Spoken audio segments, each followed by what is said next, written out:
नमस्कार। बिहार विधानसभा चुनाव को लेकर चौंकाने वाला ओपिनियन पोल सामने आ चुका है। इस बार बिहार में क्या कुछ आंकड़ा बनने जा रहा है और ओपिनियन पोल के आंकड़ों के आधार पर यहां पर एनडीए या फिर इंडिया गठबंधन, लेकिन जो आंकड़े हैं वो चौंकाने वाले सामने आ रहे हैं, क्योंकि इस बार बिहार में बड़ा उलटफेर देखने को मिलने जा रहा है। यहाँ पर बात की जाए तो एकजुट एनडीए की विपक्ष पर कितनी यहाँ पर तैयारी है, लेकिन एनडीए में क्या सब कुछ ठीक ठाक नजर आ रहा है। 5 बड़ी पार्टियों का गठबंधन है, जबकि महागठबंधन में आरजेडी, यहाँ पर कांग्रेस पार्टी, यहाँ पर समाजवादी पार्टी, मुकेश सहनी की पार्टी, इसके अलावा यहाँ पर जो है जिसका यहाँ पर लेफ्ट है। तो क्या कुछ आंकड़ा बन सकता है बिहार को लेकर? सभी यहाँ पर 243 सीटों पर जो सर्वे के आंकड़े हैं वो चौंकाने वाले सामने आ रहे हैं, क्योंकि बिहार में जो राजनीतिक माहौल पूरी तरह से गर्मा चुका है और इसी बीच जो सर्वे के आंकड़े हैं वो चौंकाने वाले हैं। और प्रशांत किशोर की एंट्री ने क्या बड़ी पार्टी को बड़ा झटका मिलने जा रहा है? फायदा किसे और नुकसान हो सकता है, इस पर भी यहाँ पर आपको समीकरण दिखाने जा रहे हैं। लेकिन बिहार को लेकर जो धार्मिक समीकरण है वो अगर बात की जाए तो हिंदू आबादी करीब यहाँ 82% के करीब है।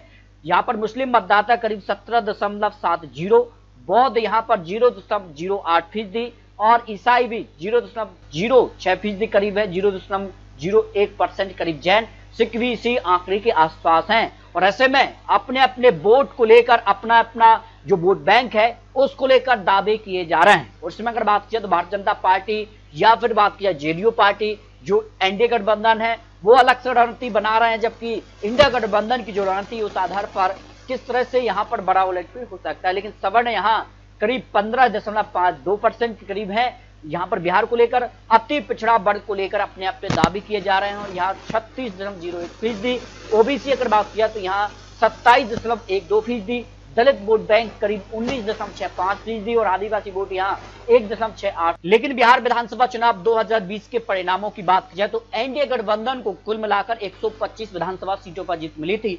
इसमें यहाँ पर बात की जाए तो जेडीयू पार्टी को 43 सीटें और भारतीय जनता पार्टी को 74 सीटें, 4 सीटें विकासशील इंसान पार्टी और यहाँ हिंदुस्तान अवाम मोर्चा को 4 सीटें मिली थी। लेकिन इस बार एलजेपी भी यहाँ पर जो है एनडीए गठबंधन में है, जबकि महागठबंधन में बात की जाए तो महागठबंधन को भी 110 सीटों पर जीत मिली थी। यानी जो हार और जीत की बात की जाए एनडीए और इंडिया गठबंधन में 15 सीट का अंतर था। लेकिन इस बार जिस काज से राहुल गांधी, तेजस्वी यादव जिस काज से यहाँ पर मोर्चा संभाले हैं, जिस काज से यहाँ पर लॉ एंड ऑर्डर और कई मुद्दों को लेकर अब जनता के बीच पहुंच रहे हैं, तो ऐसे में क्या जो अंतर था वो यहाँ पर घटने जा रहा है। इसको लेकर आंकड़े भी चौंकाने वाले हैं। यहाँ सबसे बड़ी पार्टी यहाँ पर जो है आरजेडी बनी थी, राष्ट्रीय जनता दल। कांग्रेस पार्टी को 19 सीटें मिली थी, 12 सीटें यहाँ पर जो है लेफ्ट कम्युनिस्ट पार्टी को, 2 सीटें यहाँ पर कुल मिलाकर यहाँ पर कम्युनिस्ट पार्टी को करीब 16 सीटें मिली थी। और यहाँ पर अगर बात किया बिहार विधानसभा चुनाव को, आज अगर चुनाव होते हैं तो फिर बिहार में किसकी सरकार बन सकती है, तो बात कर लेते हैं मुजफ्फरनगर की 11 सीटों में। तो यहाँ भारतीय जनता पार्टी एनडीए गठबंधन को 6 सीटें मिल सकती हैं,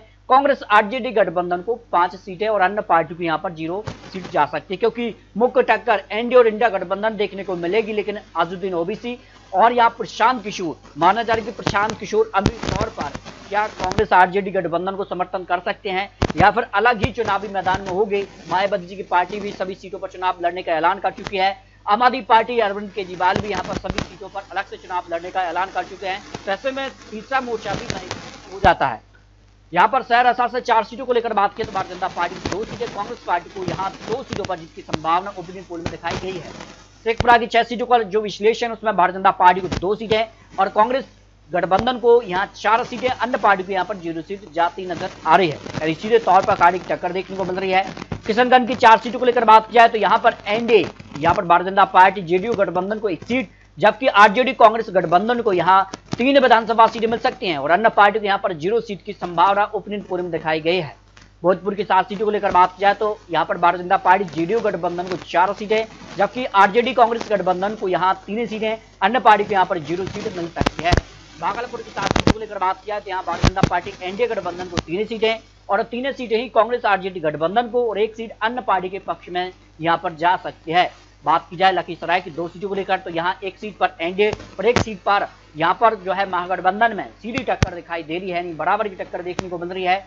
कैमूर की 4 सीटों को लेकर बात किया तो यहाँ पर जो है एनडीए गठबंधन को 1 सीट, जबकि आरजेडी कांग्रेस गठबंधन को 3 सीटें जा सकती। आरजेडी कांग्रेस गठबंधन यहाँ बढ़त हासिल करता नजर आ रहा है। जो आंकड़े हैं मधुबनी की अगर बात की जाए तो यहाँ पर 10 सीटों को लेकर तो भारतीय जनता पार्टी को यहाँ 6 सीटें मिल सकती हैं। कांग्रेस आरजेडी गठबंधन को यहाँ 4 सीटें मिलती नजर आ रही हैं। इसके अगर बात की जाए तो यहाँ पर मुंगेर की 3 सीटों को लेकर तो भारतीय जनता पार्टी को 2 सीटें मिल सकती हैं, कांग्रेस आरजेडी गठबंधन को 1 सीट और अन्य पार्टी को यहाँ पर 0 सीट की संभावना ओपिनियन पोल में दिखाई गई है।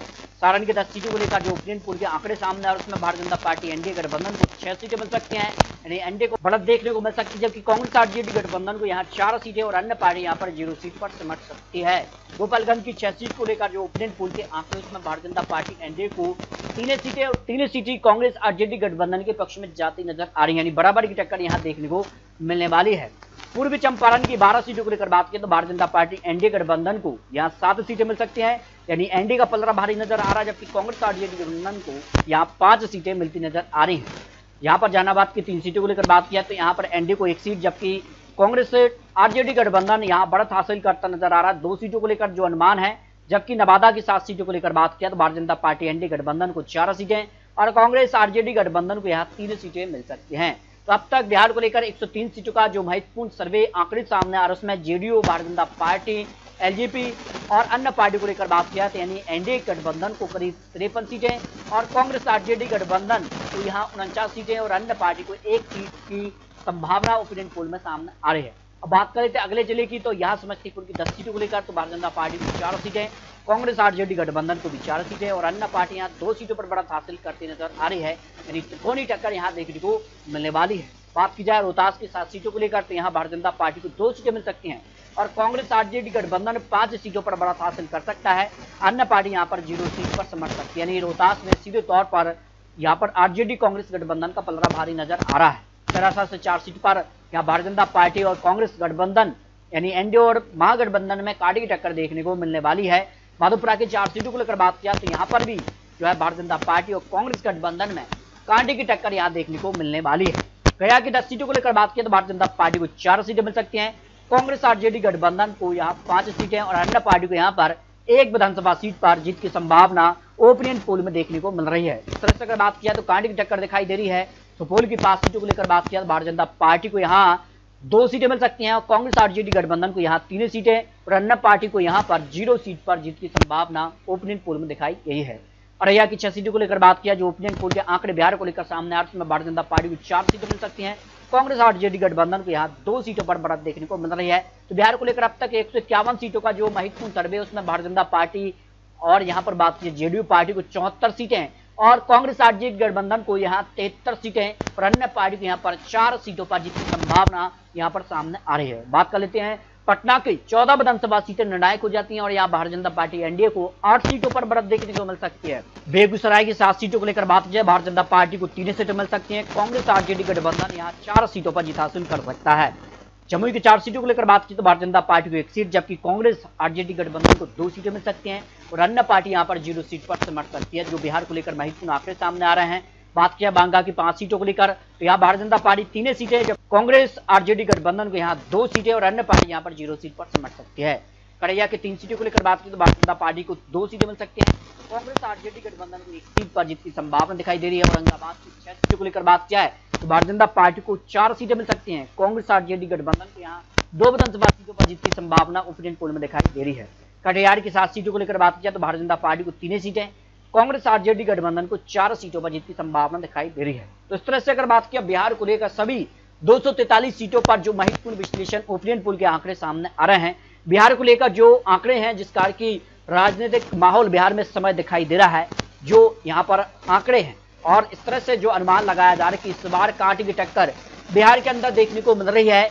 बिहार में किसी भी गठबंधन की सरकार बन सकती है, लेकिन बात की जा रही है कि बिहार के अंदर जिस कारण से यहाँ पर वोटर लिस्ट को लेकर भी काफी संशय बना हुआ है। और ऐसे में बात की जा रही कि बिहार में महिला वोट बैंक किस तरफ झुकेगा वो काफी महत्वपूर्ण हो जाता है। फिलहाल अगर बात की जाए तो बिहार को लेकर एनडीए और महागठबंधन में कांटे की टक्कर है।